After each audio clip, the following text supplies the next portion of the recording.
Hello, everyone. I know some folks are still joining in. It's good to see some people and faces that I recognize and some that I don't. So, just to begin, this is our second session working with Mr. David Hirsch in regards to father engagement in families with children with special needs. So, this has been a wonderful collaboration that we've had with David, and we hope to grow this collaboration. So, just to give a brief overview of our introduction to David was through Shelly McElroy, who is our parent liaison. And she felt that there were fathers within the early intervention program who needed some mentorship, some guidance. And David was one of those folks who had something in place that we felt could be good for the fathers in early intervention. David is a father of five children. He has two grandchildren, and he is the founder of 21st Century Dads, as well as the Illinois Father Initiative. He also hosts a popular podcast, which is doing really great. He has over 400 weekly episodes, so that is a wonderful feat. But he also does a lot of other things. He's an author, a financial advisor. He has completed endurance bike rides, adventure sports, but most importantly, he is an advocate for fathers. And he's here to advocate for fathers who have children with special needs. We want fathers to be more involved. We want them to feel safe and secure in a space where they can talk freely about their concerns. So, David has provided that for those families, and we just hope that this collaboration will grow. So, I will turn it over to David, and he will take us through the next steps for the next hour and a half. Monica, thanks for that nice introduction. And I just want to say thank you to you and Shelly again for helping plan today's event, the second in a series of events with the Child Family Connection number 9, the 21st Century Dads Foundation, and the Special Fathers Network. So back in August, we put on an event very similar to this. The two topics that we covered were self-care and respite, as well as grieving the life anticipated. That presentation lives on our YouTube channel. And I'll make sure that all the participants who maybe didn't participate in that or weren't familiar with it will have a link to that as well. So I just wanted to share a little information before we start today's program about the 21st Century Dads Foundation, as well as the Special Fathers Network. So the mission of the 21st Century Dads Foundation, a 501c3 that was established back in 2015, is simply improving the lives of children by raising awareness and resources for greater father involvement and inspiring dads to be present physically, emotionally, financially, and spiritually. The organization's signature program is something we call the Special Fathers Network, a mentoring program for fathers raising children with special needs, now with more than 900 dads in 14 countries. The Special Fathers Network makes them, the Special Fathers Network mentor fathers, these 900 fathers, make themselves available to mentor younger fathers who are close to the beginning of their special needs parenting journey. The 21st Century Dads Foundation also hosts the Special Fathers Network Dad to Dad podcast that Monica made reference to, now with more than 400 weekly episodes. Most of the interviews shine a bright light on the positive aspects taking place in the disability community from the dad's perspective, stepdad's perspective, granddad's perspective, or father figure's perspectives. And we host a number of other programs. I'll just make reference to one, which is the Special Fathers Network Mastermind Group program. These are small groups of special needs dads meeting virtually on a weekly basis to share wins, reflect on books, discuss life's challenges, and support one another. The Mastermind Group dads also meet annually for an in-person weekend retreat that has included dads from as far away as Iceland, England, and Uganda. And the 21st Century Dads Foundation maintains a website, which is simply 21stcenturydads.org. There's a YouTube channel, and there's a host of other resources that are available there. And I'm thrilled to announce that in April, there's a book, the 7th book that I've written, entitled simply Dads Raising Children with Special Needs and Disabilities, a Guide for 21st Century Dads. And it has a curriculum in the back. So we're hoping that dads could use this not only individually, but in small groups. So I'm super excited to cover these two topics today. The first panel discussion is going to be on siblings and family balance. And we have two of the individuals who are involved with the Special Fathers Network, Rick Bovell and Benji Rubin. After they make their brief presentations, what we're going to do is go into breakout sessions. So I'll put people into random breakout sessions, 4 people or so in each. So you'll have a chance to reflect on the presentation and meet some people that you might not have met before. And then we'll rinse and repeat. The second topic is going to be marriage and co-parenting. And Todd Evans and Brian Page are the two individuals that we had identified. And unfortunately, Brian had to leave this morning to fly up to Michigan. Apparently, his mom is in critical care, and he's not going to be able to join us. But you're going to be in good hands because Todd is very capable as it relates to this topic, and you'll see why. And then we'll do another breakout session, and then we'll do a wrap-up session.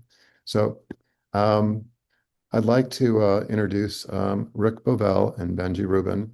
And Rick was featured in episode number 50 of the Special Fathers Network Dad to Dad podcast. He has 5 boys, 2 of which who have autism spectrum disorder. And Benji is actually the sibling of an older brother who has autism. And he and his father lead the Rubin Law practice. And Benji is also involved with the local siblings network. So Rick, why don't you go first? Please make a little bit more comprehensive introduction so people have a better understanding of who you are. And then you can make your presentation about the topic of siblings and family balance, and then we'll switch over to Benji. Sure. Thanks, everyone. Like Dave said, my name is Rick Bovell.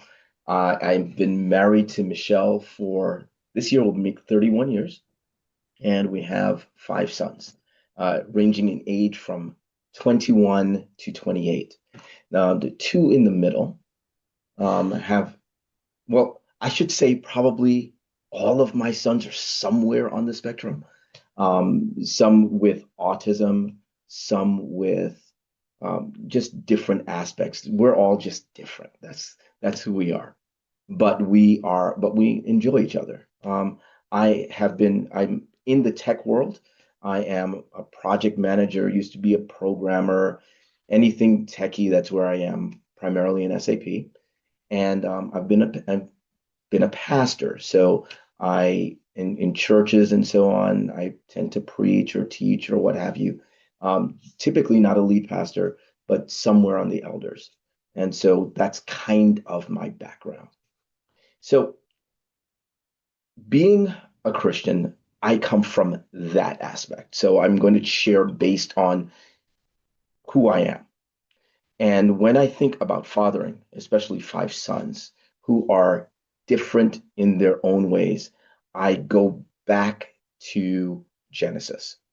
And in Genesis chapter 2, it says this in one of the verses, it says that God put man in this garden and he put man there to keep it. And I feel like that's my role in my family, to keep this beautiful garden that God has given me. All of my sons and my wife, they are individuals. They're very different. They're different in the things that they enjoy. They're different in their abilities. They're different in their outlook on life. And one of the things that I see as my role is, in whatever way I can, is to help them function together and show their different strengths and weaknesses, but be beautiful together. So with my sons with autism, especially the one in the middle, he was more involved than anyone else in terms of ability to speak and communicate, in terms of interacting with people and so on. And so there was definitely a lot of focus on him, and even his older brother to some extent, taking them to the doctor or to therapies or to different things like that. And one of the things that we had to do really early was to make sure that even though so much attention was placed on these 2 boys, that everybody still had attention.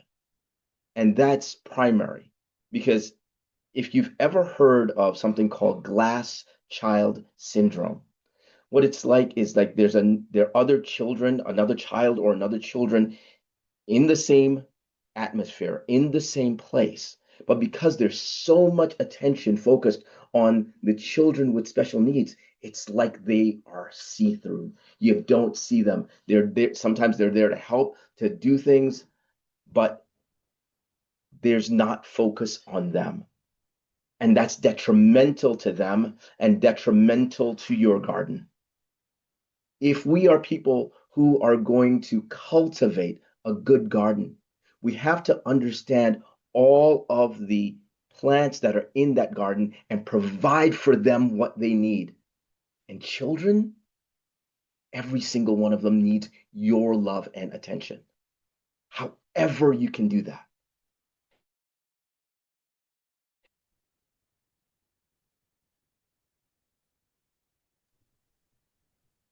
I lost your audio, Rick.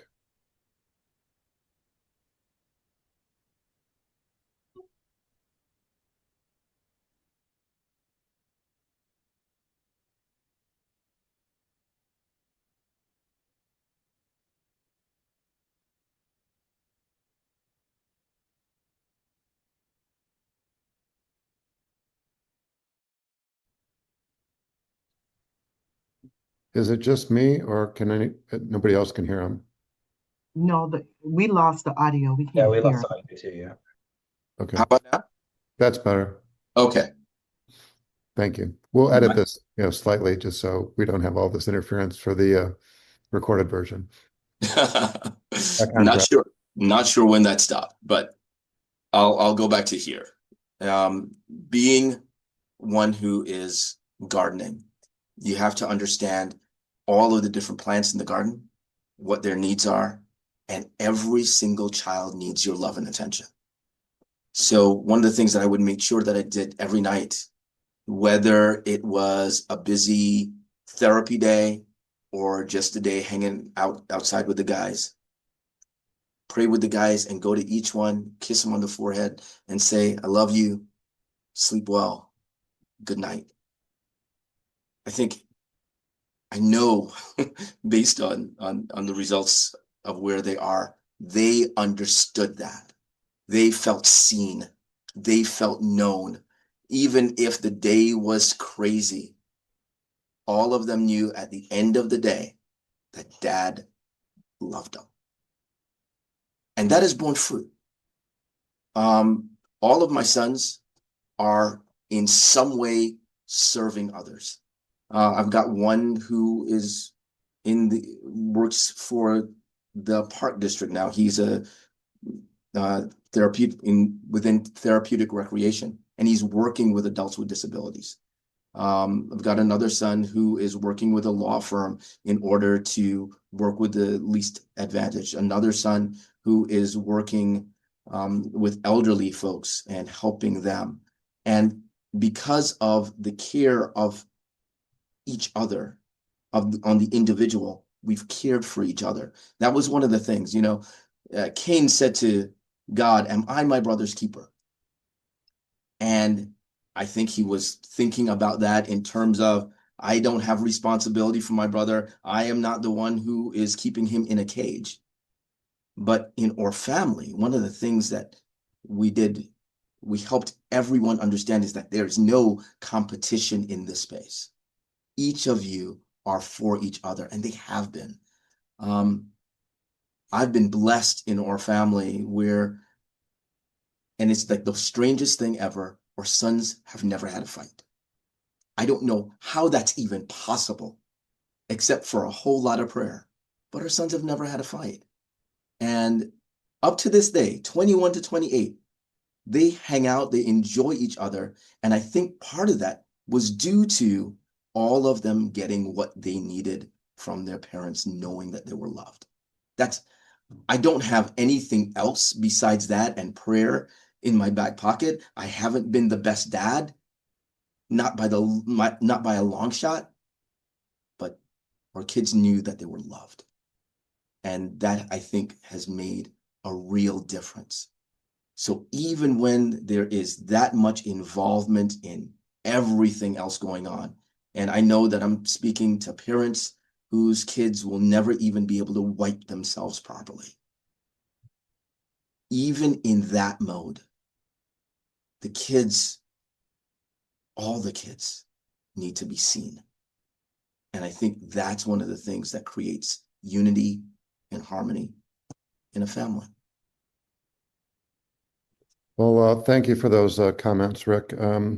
Two things that come to mind that stood out, the glass child syndrome, that some children are invisible based on all the time and resources that are directed in most cases to the child with a disability. And then the second thing, and I'm in disbelief of what you said, that your boys have never fought. I don't even know if I could say that our 5 children didn't fight every day, right? If I made the statement that my children haven't fought, I would have to qualify that by saying, oh, the last 24 hours or something like that. So that's remarkable. So we need to take a deeper dive on that. Maybe not today, but I think most of us would be curious, as either parents or those that are caregivers, I have no idea why. I don't know. I can't answer. Okay, we're going to have to talk to your wife about this. Okay, Benji, I'd like you to make a brief introduction beyond the one that I provided you with earlier, and then share your perspective as a sibling, and then with the SIBS networks that you've been working on for a long time.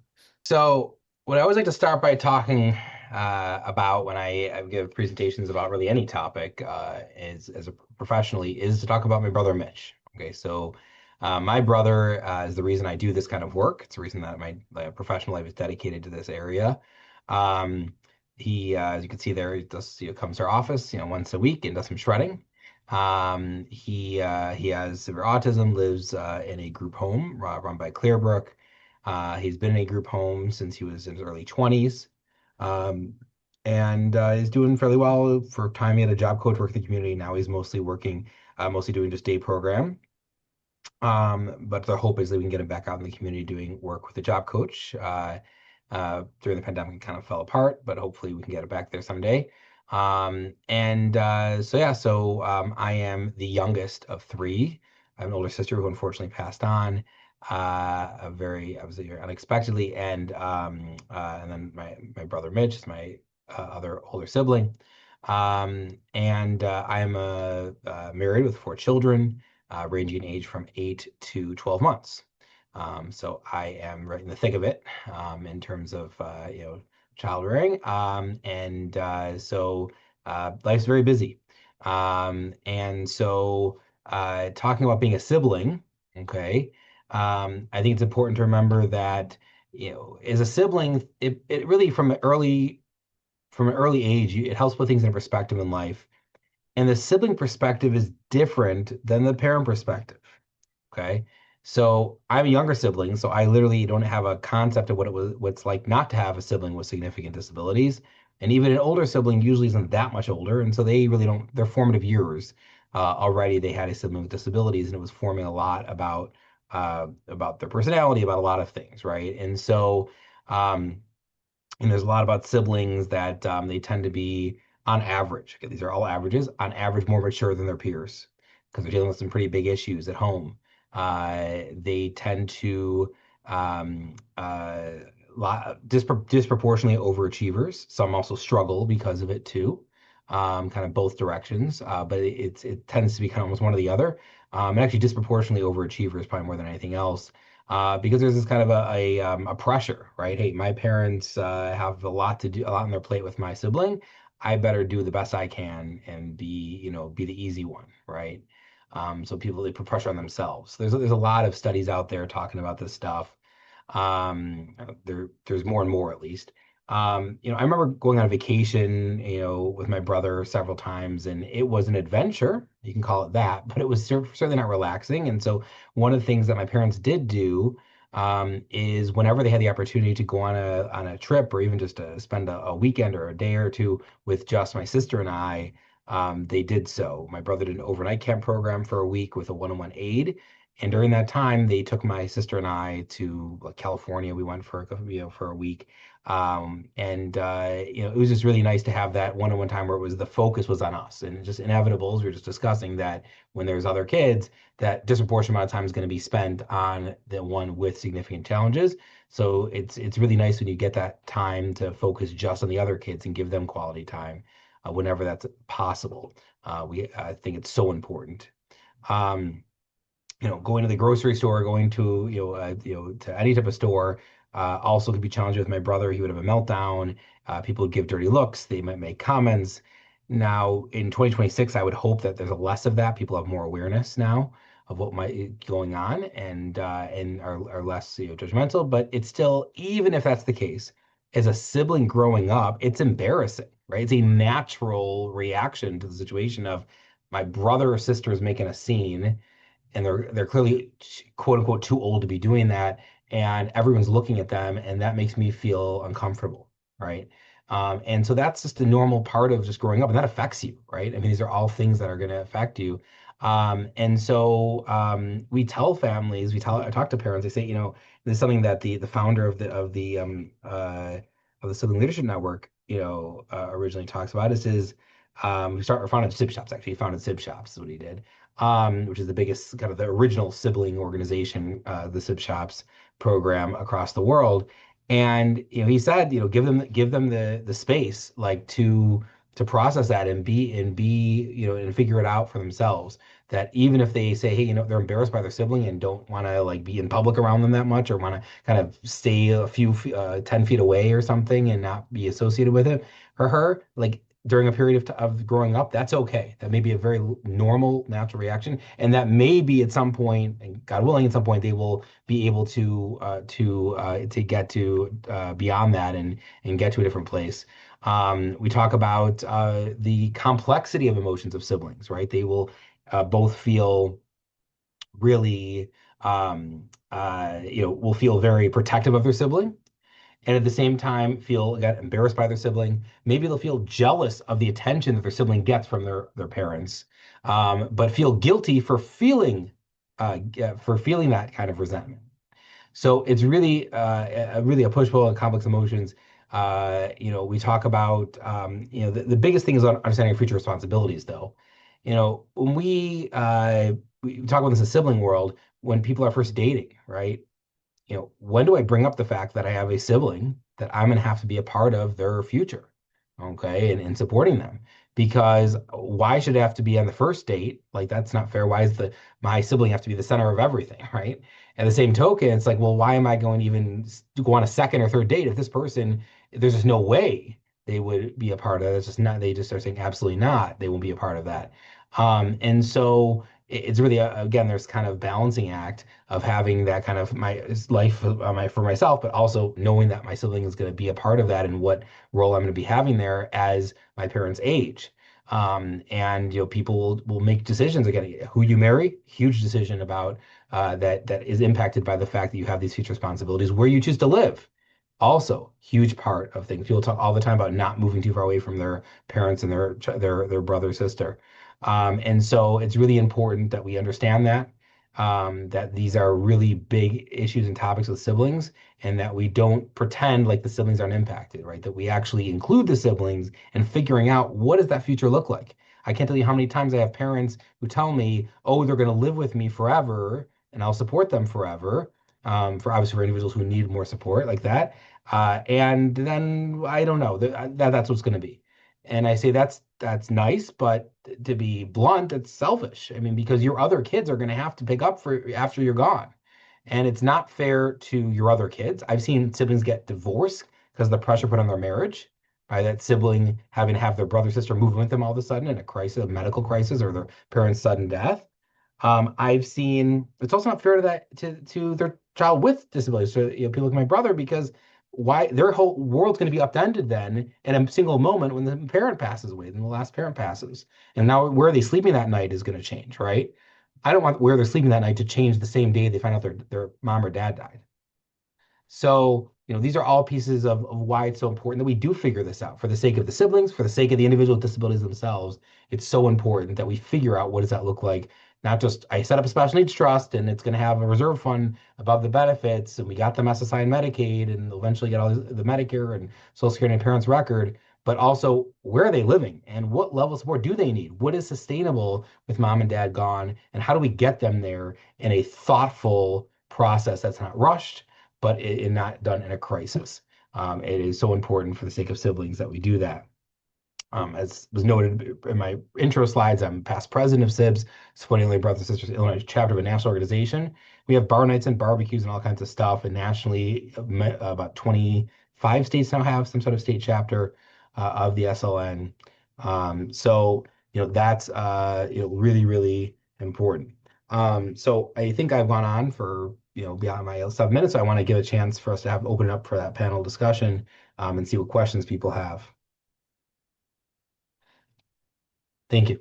Well, thank you for that presentation, Benji. Thank you for taking time out of your busy schedule as a lawyer, which is what you do with Rubin Law. You and your dad have dedicated your entire practice to serving the disability community and are part of the Special Needs Alliance, a national organization of attorneys that have dedicated at least 50% of their practices to serving the disability community. And it's not lost on me that you're a young dad. 8 to down to 12 months. So there's a lot of fathering ahead as far as your journey is concerned as well. So we're going to go into breakout. I'm going to press the button. You should be in breakout groups of about 4. And we'll reconvene in about 15, no more than 20 minutes. What I'd like you to be doing 2 things when you get into your breakout group. Make some brief self-introductions. It's likely that you'd not met the individuals that you'll be breaking out with before. And then I'd like you to reflect on the topic that we've been discussing, which is siblings and family balance. And I'd like you to reflect from your own personal perspective, if you have children and a child with a disability, what that looks like from your perspective. If that isn't your situation, maybe you grew up like Benji did with a sibling with a disability, like I did. And if not, maybe you're a professional and you'll have something to say about the topic. So the time's going to go very fast. I look forward to being back with everybody in about 15 or 20 minutes. Okay, well, welcome back from your breakout rooms. I hope you had a meaningful discussion. Some of you got a bonus because you got to be with either Rick or Benji.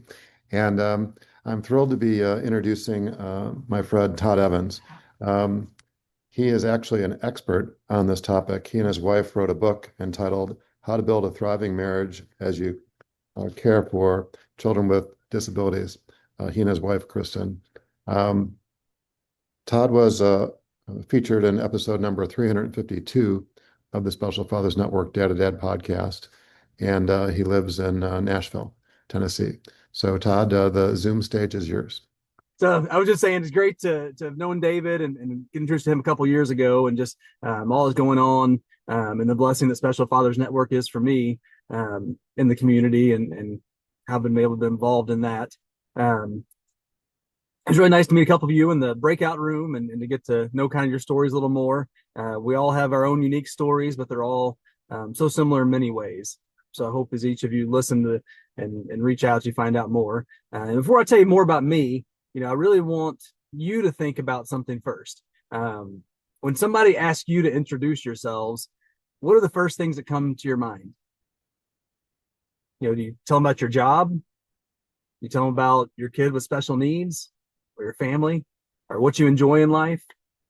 And when we think about that kind of thing, that first thing that pops in your mind is often what defines us and how we define ourselves. And I find that so many times that maybe you're like me, where I don't always say it out loud because it depends on the context I'm in. But it's often my child with disabilities is the first thing that comes to my mind. And it kind of defines me in many points. And I don't know if some of you were that way as well. But probably that just happens to be the case a lot of times. Like I said, you don't always say it out loud because you don't want to get into discussion about it with certain people. You just don't have that energy. But what's been challenging for me through the years, and I think what I really want to challenge you guys on, is to think of this wider definition of yourself. You're always going to be a caregiver. You're always going to love your child. And that, yes, your child is going to define a lot of your life and definitely your time. But that's not all of who you are. You're amazing and you're dedicated to your child, but you are more than that too. So whether you're raising your child by yourself or whether you're married, you have other sides to yourself that you often get ignored. And so I'm going to focus a little bit on those of us who are married today, but also applies if you're single too, because you're more than just your child's needs, and that you're going to find that you're going to be healthy, happier, and a better parent, spouse, father, whatever role you have, that if you're able to live a more balanced life with all of your interests, your well-being, your health, and your faith, and all those different areas. So with that all said, I'll tell you briefly about me. I have a 16-year-old daughter. Her name is Bethany Grace. She has Cri du Chat, which is a chromosomal deletion. So it impacts her both with her muscles and in her mental capabilities. They told her she'd never walk, never talk, never eat, and would die in the womb, basically. But she proved them all wrong. So she still has muscle issues, so she has trouble seeing and things because of the eye muscles, but she can walk, she can run, she does Special Olympics. She might run into walls because of the can't not seeing so well, but she has fun with it. She can't fully eat on her own as well, so she has a feeding tube, but also does some by mouth. And mentally, she's really like a 2.5-year-old. And we actually just celebrated her 16th birthday last week, and in some ways that was a blast. We had a Minnie Mouse party and just had the best time and decorated all that. At the same time, it's hard when you think through that, because with that she got a set of plastic car keys and a plastic driver's license, and just that challenge of knowing that she's never gonna have a real driver's license and those things. But she had the best time. We had a great time, and that was good. So that's my daughter, and I'm very, very proud of and love to be around. I'm also a child of God, and I seek to love the world around me as I found God has poured love into my life. As David mentioned, we run a ministry called disabilityparenting.com that my wife and I, she does it full time, and I do it part time. That we just try to help couples that are raising children with disabilities, because you often forget about your marriage in the midst of it.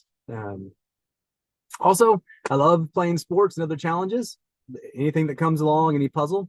And David said, I've been married to my wife, Kristen. We're celebrating our 25 years of marriage together this year. So that's a little bit about me. But I'll jump in. Those 25 years of marriage have not all been the same.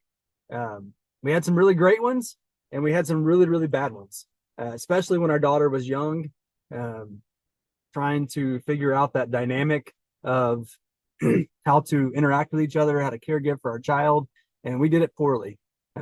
We kind of became just living together but separate lives, just trying to take care of our child, take care of our finances, and struggling to survive.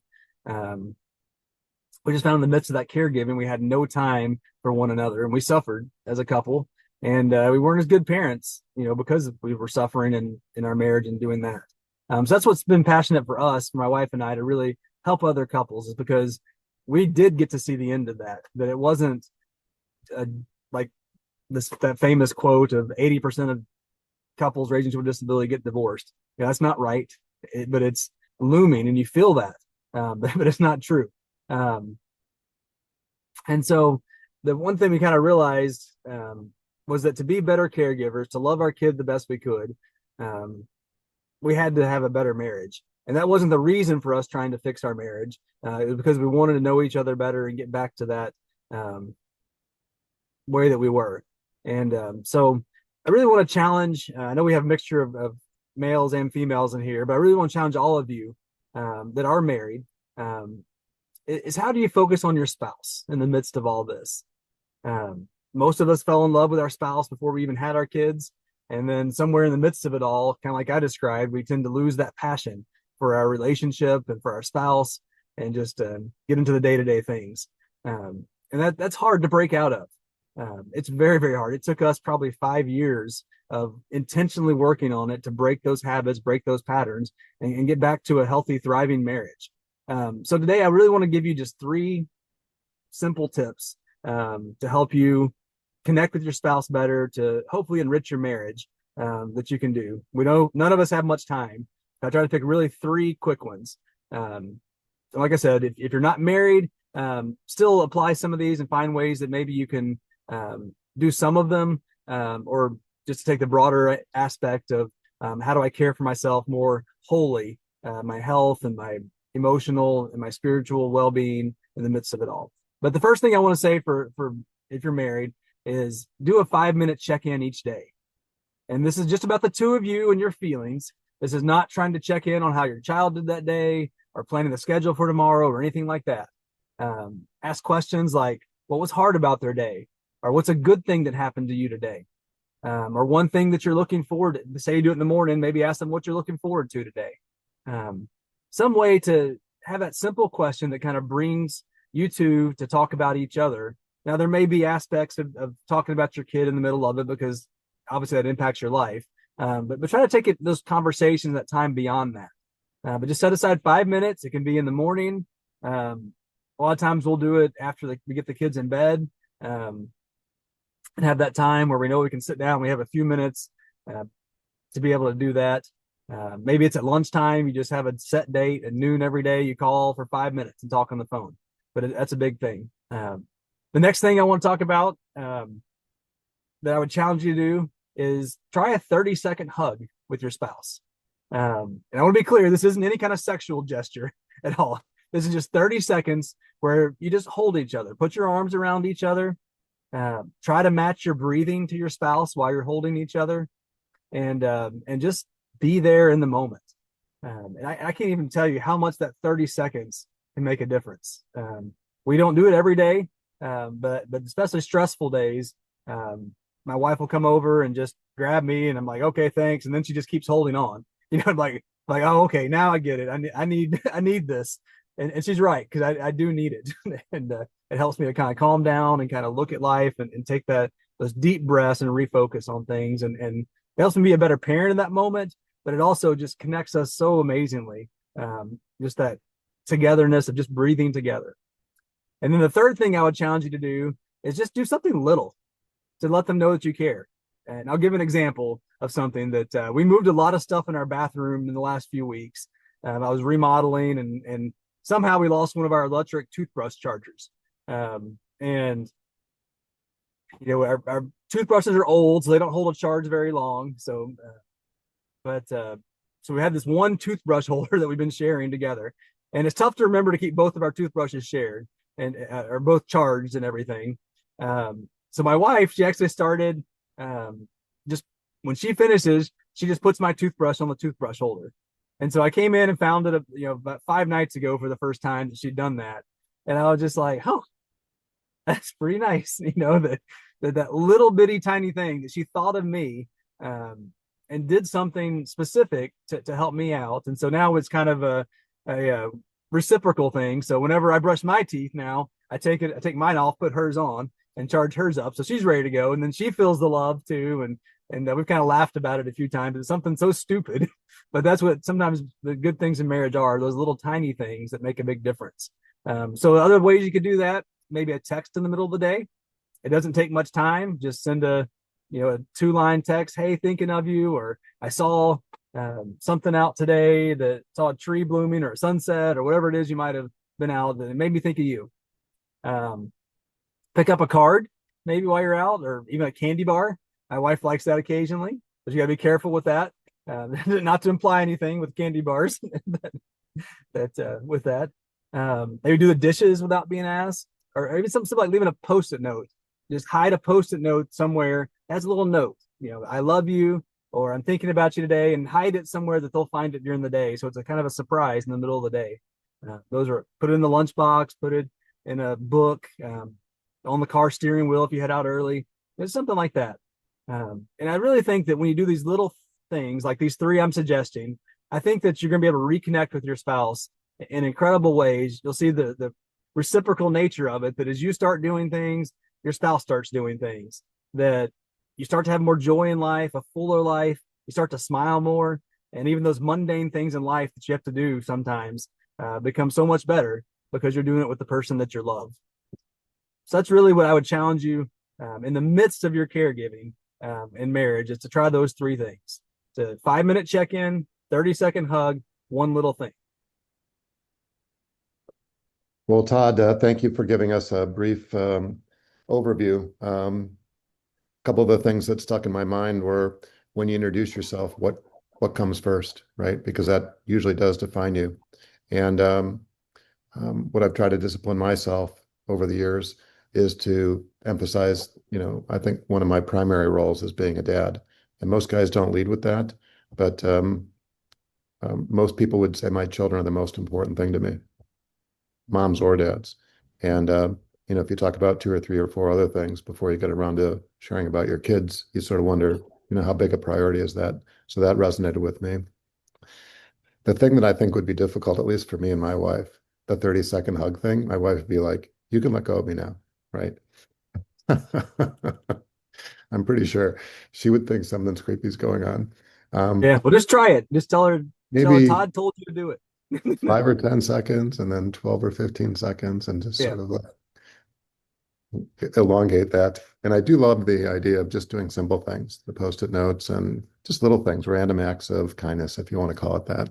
So anyway, the book is a must read if this is a topic that is of any interest to you. Monica, thank you for putting that in the chat, the link to that.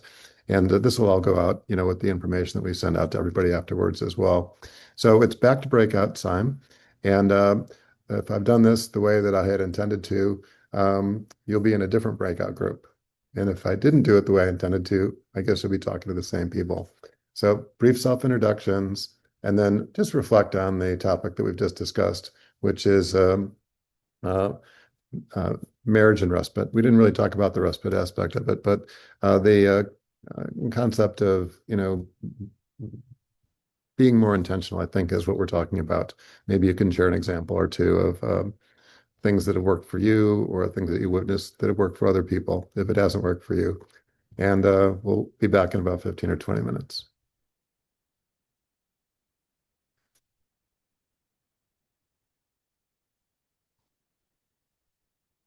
Okay, well, welcome back from the breakout rooms. I hope you had a meaningful discussion, met a couple new people. And this is the time that we're going to do a brief wrap up, and we'll talk about next steps. So I just want to say special thanks to our presenters for taking time out of their busy schedules. These individuals are directly connected to the Special Fathers Network. In Todd and Rick's case, they're mentor fathers.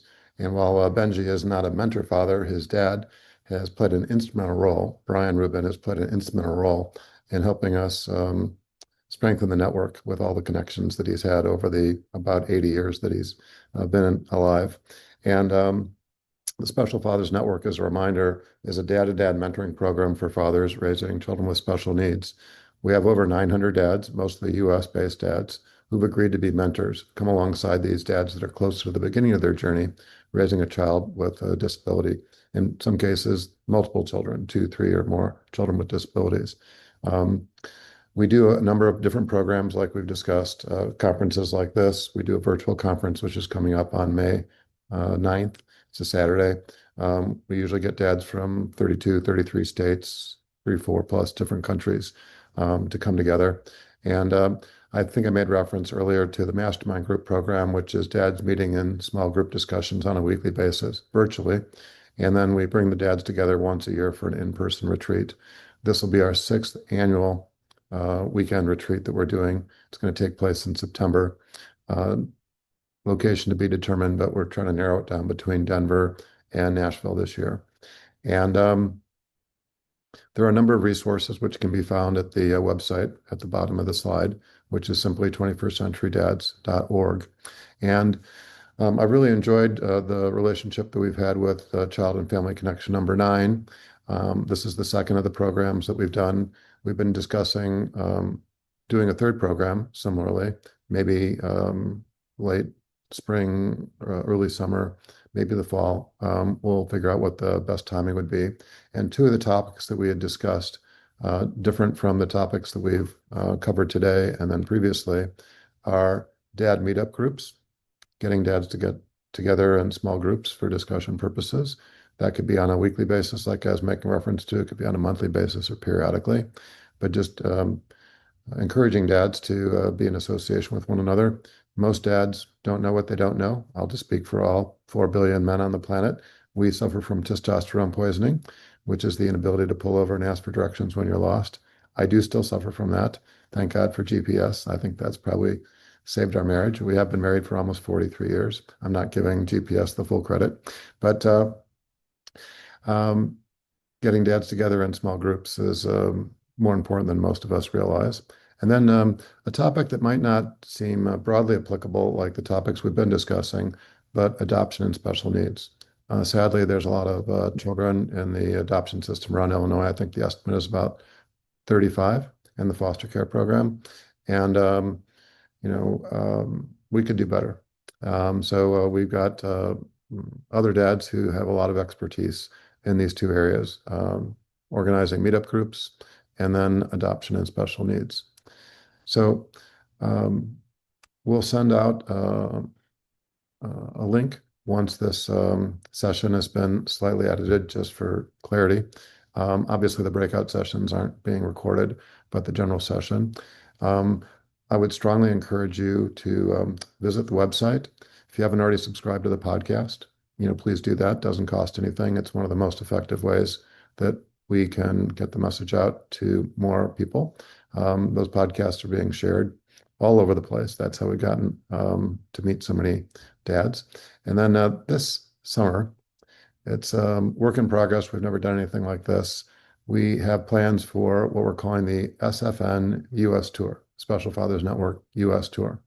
And it's in conjunction with the release of this book that I made reference to, Dads Raising Kids with Special Needs, A Guide for 21st Century Dads, which is coming out at the beginning of April. And the audacious goal, my wife thinks it's a little bit stupid, but probably in between being audacious and stupid, is that I'm going to visit all 50 states in 30 days.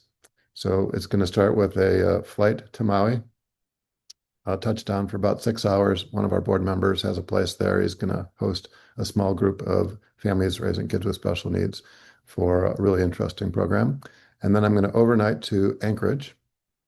And then I'm going to be spending about the same amount of time there. And then we have a bunch of dads up in Anchorage who want to host an event or two. And then I'm going to fly back to Chicago. And we have not secured the RV that I plan on driving around, not individually, but with 2 or 3 other people, from state to state. And we've identified the locations. There are 60 different locations that we'd like to visit in 30 days. So do the math. That's about 2 a day. It's an audacious schedule. A lot of driving, like 14,000 plus miles. Remember, we have dads in most of these communities, so we're looking for local hosts.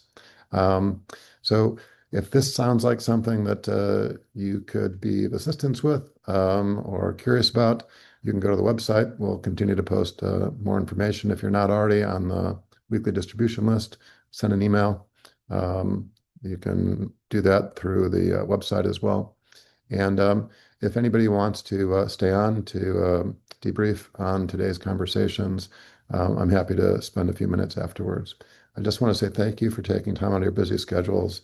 Thank you for being intentional about encouraging parents to be more involved with their children that have disabilities and their typical children for that matter. And we hope to see you next time.